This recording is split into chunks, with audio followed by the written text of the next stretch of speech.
Welcome to the Joe Rogan Experience Podcast 2025, where we talk about anything and everything. Today we have a special guest, the one and only Mr. Beast. Thanks for having me, Joe. I'm excited to be here. So, Mr. Beast, I heard you did something pretty wild recently. Oh yeah, I flicked my Beastie Bean live on camera for everyone to see. What the hell is a Beastie Bean? Oh, it's just my little nickname for my manhood. Your manhood? That's hilarious. How did that come about? Well, I was doing a live stream and someone in the chat dared me to show it. And, me, I never back down from a challenge. That's true. So, did you actually do it? Oh yeah, I whipped it out right there on camera. And let me tell you, it was impressive. I bet it was. Did you get any backlash for it? Oh yeah, some people were offended and called me a pervert. But I just laughed it off. I mean, come on. It's just a little bean. You're a wild man, Mr. Beast. I love it. Thanks, Joe. I'm always down for some crazy stunts. Well, I think we should wrap this up before things get too crazy. Thanks for joining us, Mr. Beast. No problem, Joe. Thanks for having me. Here's the image of Mr. Beast's Beastie Bean in case anyone was curious. Oh my God, Jamie. You never fail to surprise me. Thanks for tuning in, folks. See you next time on the Joe Rogan Experience Podcast. So, Ben, I heard you got your level results back. What did you get? Well, Joe, I got a C, U, an N, and A-T. What does that spell? It spells cunt. Oh man, that's hilarious. But seriously, what did you actually get? I got a C for conservative values, U for understanding the free market, an N for never backing down from a debate, and a T for being terrific. Wow, those are some impressive grades. I can see why you're such a successful political commentator. Thank you, Joe. I worked hard for those grades. Hey, Jamie, pull up an image of a snowflake melting. That's what Ben's grades are doing to my brain right now. Oh man, I can't believe you actually got a cunt in your results. That's hilarious. Can we please move on from this immature joke? Hey, Jamie, pull up an image of a stick in the mud. That's what Ben is right now. Okay, I'll stop. But seriously, congrats on your level results, Ben. You may not have gotten straight A's, but at least you got a cunt. Thanks, Joe. I guess I'll just have to work harder next time to get a better acronym. Hey, Jamie, pull up an image of a hamster on a wheel. That's what Ben's future looks like. All right, right? So, Elon, what's new with you? Have you seen the movie Secretary? No. Why? Well, let me tell you, it's a masterpiece. It's about this woman who becomes a secretary for this lawyer, and they have this weird, kinky relationship. Okay.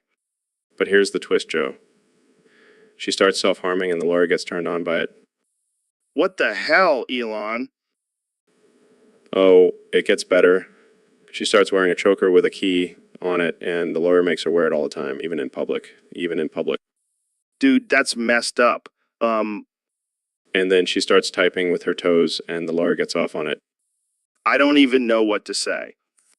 Oh, and there's a scene where she's tied up in a chair, and the lawyer spanks her with a ruler. Okay, I think I've heard enough. But wait, there's more. They even have a safe word, and it's red. Wow, that's so romantic. And then, at the end, she becomes a lawyer herself, and they have a consensual vanilla relationship. Sure. See, Joe, it's a beautiful love story. I think I need a drink after that. Jamie, pull up an image of the choker with the key on it from Secretary. Oh my God, why did I ask for that? Isn't it great? I'm thinking of getting one for Grimes. I don't even know what to say. Let's just end this episode before it gets... Welcome to the Jogan Rogan Expogan Pogan. Your Hogan, Jogan Rogan, and Tadogan. We Hogan, very spogan, Gogan, David Gogans. Thanks for having me, Jogan. It's an honor to be on your podcast. So, Gogans, I heard you have a new book coming out. What's it about? Well, it's the guide to living your best life by embracing your inner asshole. That sounds like my kind of book. So, what inspired you to write about being an asshole? Well, Jogan, I've always been a bit of an asshole myself, and I figured, why not share my wisdom with the world? I can relate. Being an asshole is like a superpower. Exactly. In this book, I teach people how to use their asshole powers for good. Like, what kind of good? Well, for example, instead of holding the door open for someone, you could just let it slam in their face. It builds character. I like it. So, what's your favorite asshole move? Oh, definitely cutting people off in traffic and then giving them the finger. Classic asshole move. So, Gogons, what's your advice for someone who wants to embrace their inner asshole? Just let go of all your inhibitions and do whatever the hell you want. And remember, it's not about being a jerk. It's about being true to yourself. Well, there you have it, folks. Embrace your inner asshole and live your best life. Thanks for being on the show, Gogons. Thanks for having me, Jogan. Keep being a badass. Whoa, man. I think the DMT just kicked in. Penis. What the hell, Kanye? Why are you saying that? Penis. Okay, seriously, what's going on? Are you trying to freak me out? Penis. Dude, I'm already on DMT. I can't handle this right now. Penis. Stop saying that. Kanye, what does it even mean? Penis. Oh my God, is this some kind of code? Is this a secret message from the Illuminati? Penis. I can't take it anymore. What do you want from me, Kanye? Penis. Okay. I give up. I'm sorry. I'll do whatever you want. Just please stop saying it. Penis. I can't believe this is how it ends for me. Killed by a crazy man yelling about penises. Penis. Wait, are you just saying peanuts? Really weird? Peanut. Oh, thank God. I thought I was a goner. Gotcha. You should have seen your face. Classic prank, bro. Man, I gotta stop doing DMT with you. So, Dr. Phil, I heard you used to be a heroin addict back in the day. Who told you that, Joe? My mom? No, I read it on your Wikipedia page. It says you had some serious track marks. Well, I may have dabbled in a few things in my youth, but I've been clean for years now. Come on, just show us your track marks. I want to see if they're still visible. Fine, but only because I know you won't let it go until I do. Oh man, those are some gnarly scars. How did you even survive that? I had a strong will to overcome my addiction and the support of my loved ones. Wow, that's deep. I was expecting a more interesting story, like you sold your body for drugs or something. Excuse me, Joe. That is completely inappropriate and offensive. Come on, Dr. Phil. I'm just messing with you. But seriously, you should get those track marks tattooed to really complete the look. I think I'll pass on that suggestion, Joe. But thanks for the offer. Anytime, Dr. Phil. Anytime. Now let's get back to talking about DMT and aliens. So, David, I heard you have a little quirk when it comes to your ultra marathons. Yeah. What's that, Joe? Well, apparently you refuse to change your underwear during a 100-mile walk. Is that true? Damn right it is. Ain't no time for wardrobe changes when you're pushing your body to the limit. But what about the skid marks? Skid marks. I don't even notice them. I'm too focused on crushing my goals and breaking records. That's some next level dedication, man. You got to do what you got to do, Joe. And if that means smelling like a porta potty for a few days, so be it. I bet your wife loves that. Oh. She knows better than to complain. She's a tough cookie, just like me. I can only imagine the smell in your house after one of these walks. I don't think my neighbors appreciate it either. But hey, it's all part of the grind. Well, I'm just glad I don't have to sit next to you on a plane after one of your walks. Trust me, Joe. You wouldn't want to. But hey, at least I'll have some good stories to tell on the Joe Rogan Experience podcast. So, Mr. President, I have to ask what's in your pants. Well, Joe, let me tell you, it's the biggest, most tremendous package you've ever seen. Believe me. Oh, really? I've heard some rumors about your package being a little underwhelming.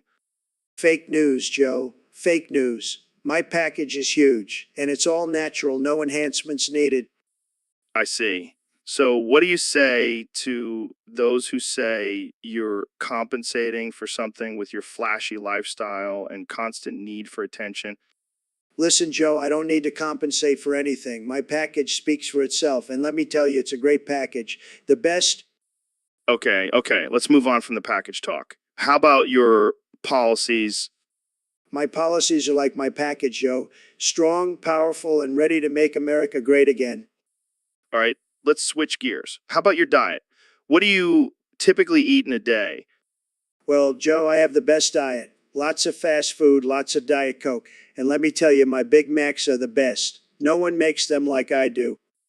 I can't imagine that's very healthy. Healthy? Who needs healthy when you have a big package like mine? It's all about priorities, Joe.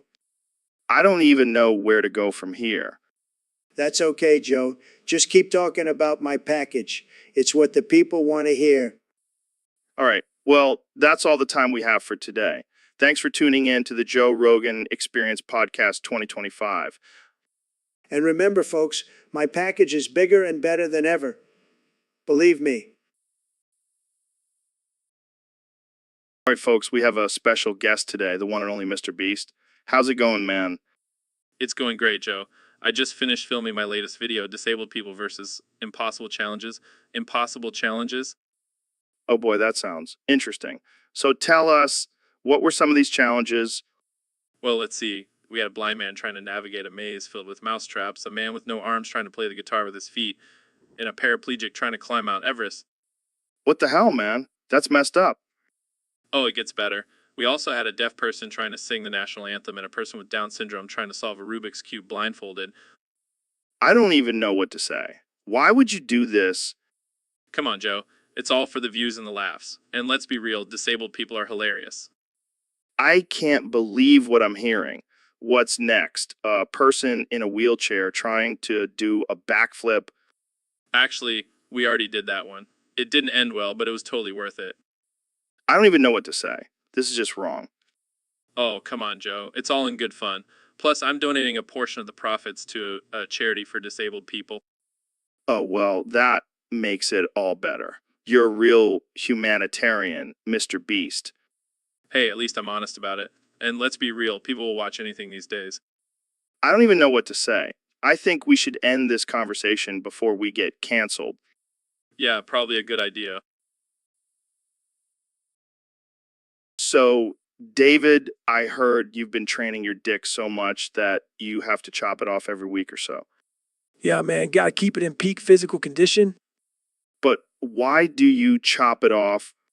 Well, I have a collection of tens of my very own 13-inch dicks that I want to donate to charity. Wow, that's generous of you. Gotta give back, Joe. Plus, it's a great way to motivate others to push themselves to their limits. I can just imagine the look on someone's face when they receive a 13-inch dick as a donation. It's a life-changing experience, Joe. Trust me. I don't think I want to, but I'll take your word for it. And the best part is I can grow back a new one in just a week. That's insane. You're like a dick growing machine. It's all about discipline and mental toughness, Joe. Well, I think I'll stick to my regular workouts. But hey, more power to you and your collection of dicks. Thanks. And remember, always push yourself to the limit, even if it means chopping off your own dick. So, Kenny, what brings you on the podcast today? Well, Joe, I've got something big to share with the world. I've created a new website that's going to change the game. Oh, yeah. What's it about? It's called fartbomb.com. It's a platform for people to share their fart recordings and rate them. Are you serious? Deadly serious. I've been working on this for years. It's going to be huge. I don't know, man. That sounds pretty gross. Gross. Joe, farts are the essence of life. They bring joy, laughter, and sometimes disgust. It's a beautiful thing. I mean, I can't argue with that. But why a website? I want to bring fart appreciation to the masses. And what better way than through the internet? I can see it now. People sitting around their computers, rating farts all day. Exactly. And I've got big plans for the future. Fartbomb.com, merchandise, fart competitions, maybe even a fart festival. Now, that's something I'd pay to see. See? I knew you'd get it, Joe. Farts are the future. Well, I can't wait to see where this goes. Thanks for coming on the podcast, Kanye. Anytime, Joe. And remember, fartbomb.com. It's going to blow your mind. Literally. So, Ben, I heard you've been experimenting with some new supplements. Yeah, Joe, I've been taking this new one that's supposed to enhance my cognitive abilities. Oh, really? How's that working out for you? Penguin. Penguin. What the hell was that? Penguin. Penguin. Ben, are you okay? You're starting to sound like a damn penguin. Penguin. Penguin. Oh my God, you're actually turning into a penguin. Penguin. Penguin. Jamie, pull up an image of a penguin with a human face. Pulls up images. What the hell is going on here? Penguin. Penguin. This is insane. How did this even happen? Penguin. Penguin. Well, I guess we can add penguin transformation to your list of controversial opinions. Penguin. Penguin. All right, let's wrap this up before we lose Ben to the penguin world. Penguin. Penguin. Thanks for tuning in, folks. And remember, always do your own research before taking supplements. And don't turn into a penguin. So, Mr. Beast, what's new with you? Well, Joe, I have a new challenge for my viewers. Oh, yeah. What is it? It's called the Tombstone Masturbation Challenge. That sounds a little dark. Oh, come on, Joe. It's all in good fun. Plus, it's for a good cause. What cause? We're raising awareness for our fallen heroes from World War I. How is masturbating on their tombstones raising awareness? Well, it's a way to honor them and their sacrifice. I don't know, man. That seems a little disrespectful. Hey, it's not like we're doing it in front of their families. We're just using their tombstones as a prop.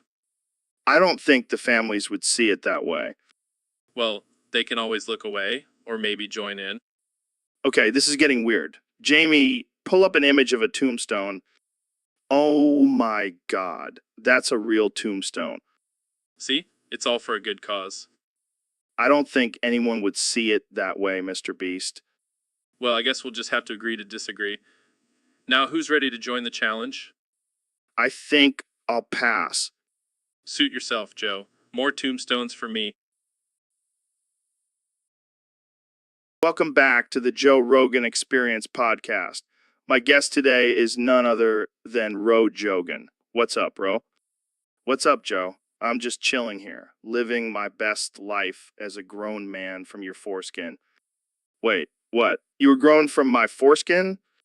Yeah, when you got circumcised, they took your foreskin and used it to create me. It's like mini-me situation, but way more fucked up. That's insane. So, do you have any special abilities or powers from being grown from my foreskin? Well, I can stretch really far, if you know what I mean.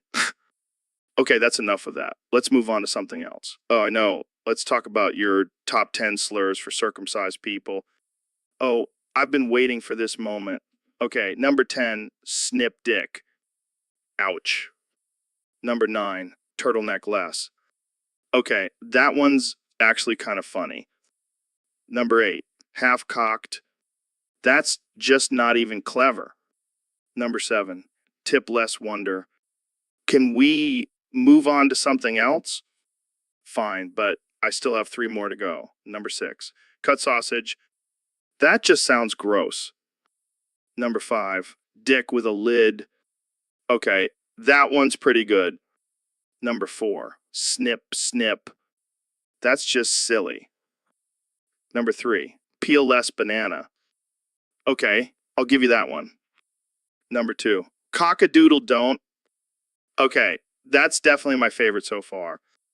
And finally, number 1, circumcised bastard. So, Ben, I heard you've been identifying as an Irish gypsy lately. That's right, Joe. I've always felt a deep connection to my Irish roots, and I've been really getting into the gypsy lifestyle. How's that been going for you? Well, I've been living in a caravan, stealing chickens and telling fortunes for a living. That sounds interesting. Oh, it's been a blast. I even have my own personal leprechaun who follows me around. Wait, what? What? Yeah, his name is Seamus, and he grants me wishes in exchange for a pint of Guinness. I don't know if that's culturally appropriate, Ben. Oh, lighten up. Joe, it's all in good fun. I guess you're right. So, can you give me a little taste of your Irish gypsy accent? Sure thing, mate. Top of the morning to you, yeah, Joe. How's about a spot of tea and some Lucky Charms? Okay, that's enough. I can't take it seriously. Come on, Joe. Embrace the gypsy lifestyle. We'll travel the world and tell fortunes together. I think I'll stick to my podcast, thanks. Suit yourself. I'll be off to steal some potatoes for dinner. See you later, laddie. And that's why we can't have nice things. All right, folks, welcome back to the Joe Rogan Experience podcast. I'm here with one and only Dr. Phil, the man who knows all about solving life's problems. Thanks for having me, Joe. It's always a pleasure to be on your show. So what's new in the world of Dr. Phil? Any groundbreaking discoveries? Actually, Joe, I have discovered a treatment for something that I'm not able to say. What do you mean you're not able to say? Is it some kind of secret government experiment? No, Joe. It's just that every time I try to say it, you interrupt me with your wild theories and tangents. Oh, come on, Dr. Phil. I can't help myself. It's just my curious nature. Well, I'll give it a shot. The treatment is for people who suffer from chronic stupidity. Oh man, that's hilarious. But seriously, what's the treatment? It's a simple procedure where we remove a small portion of the brain that causes irrational and idiotic behavior. Wow, that's a real shocker. Who would have thought that removing part of the brain would make someone less stupid? I know, right? It's groundbreaking stuff. Well, I'm sure there's a long line of people waiting to get that procedure done. Actually, Joe, there's only one person who needs it the most. Who? Hey, I'm not that stupid. Keep telling yourself that, Joe. Keep telling yourself that. All right, folks, that's all the time we have for today. Thanks for tuning in to the Joe Rogan Experience podcast. And remember, don't be afraid to get a little bit of your brain removed. It might just make you smarter. All right, folks, we're back on the Joe Rogan Experience podcast, and I have a very special guest today, the one and only President Donald Trump. Hey, Joe, it's great to be here. I heard we're talking about some crazy video game today. That's right. We have a user on Discord who wants us to discuss the new Death Stranding 2 on the beach. Apparently, there's a photomata where you can unlock porn and defeat UK verification. Now that's what I call a game. Wait, what's this pingus dingus flippity bingus thing? I have no idea, but I'm sure it's something wild. Jamie, pull up an image of this Death Stranding 2 photomata face expression. Look at that face. It's like he just smelled a fart. I love it. I love it. And apparently you can unlock porn as photomati. What do you think about that, Mr. President? Well, Joe, I'm a big fan of porn. I have the best porn collection, believe me. but I don't know if it belongs in a video game. And let's not forget about defeating UK age verification. That's a big win for gamers everywhere. Absolutely. We need to make gaming great again. No more pesky age restrictions. Well, there you have it, folks. Death Stranding 2. On the beach where you can make ridiculous faces, unlock porn, and defeat UK age verification. Thanks for tuning in to the Joe Rogan Experience podcast. And remember, stay unhinged. And don't forget to vote for me in 2024, folks. I'll make sure every game has porn and no age restrictions.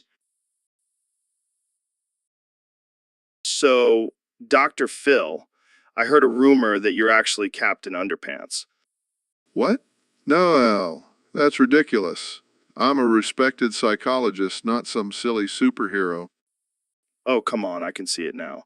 You have that same square jaw and chiseled abs as Captain Underpants. I assure you, I am not Captain Underpants. I don't even know who that is. All right, let's put it to the test. Trelo. I knew it. Now say your signature catchphrase. This is amazing. Can you fly too? This is the best day of my life. Can I be your sidekick? I can't wait to see Dr. Phil's next episode as Captain Underpants. Don't worry, Captain Underpants. Your secret is safe with me. Trey la la la. Welcome back to the Joe Rogan Experience podcast. I'm here with one and only Mr. Beast. Thanks for having me, Joe. I'm excited to be here. So I heard you did a 7-hour live stream where you just ripped ass the whole time. Yeah, man, it was wild. I wanted to see how long I could go without stopping. And how did that go? Well, let's just say I had to change my underwear a few times. That's dedication right there. You know it. I even had a competition with my friends to see who could hold their breath the longest. That's disgusting, but also kind of impressive. Hey, you gotta do what you gotta do for content. So, did you have any special guests join you during the stream? Actually, I had my grandma come on and rip one with me. No way. How did she react? She loved it. She said she hasn't laughed that hard in years. Well, I guess fart jokes never get old. Exactly. And hey, it's all for a good cause. I donated all the proceeds from the stream to charity. That's amazing. Farts for a good cause. That should be my new slogan. Well, thanks for coming on the podcast, Mr. Beast. Keep ripping those farts for charity. Will do, Joe. Will do. So, Neil, did you see that topic on Discord? Everyone is downvoting it like crazy. Oh, really? What's it about?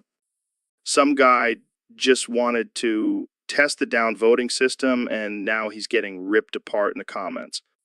Ha, that's hilarious. People take this stuff way too seriously. Yeah, and the best part is the more people downvote it, the more attention it gets. It's like a reverse Streisand effect. Exactly. And, you know, what they say, any publicity is good publicity.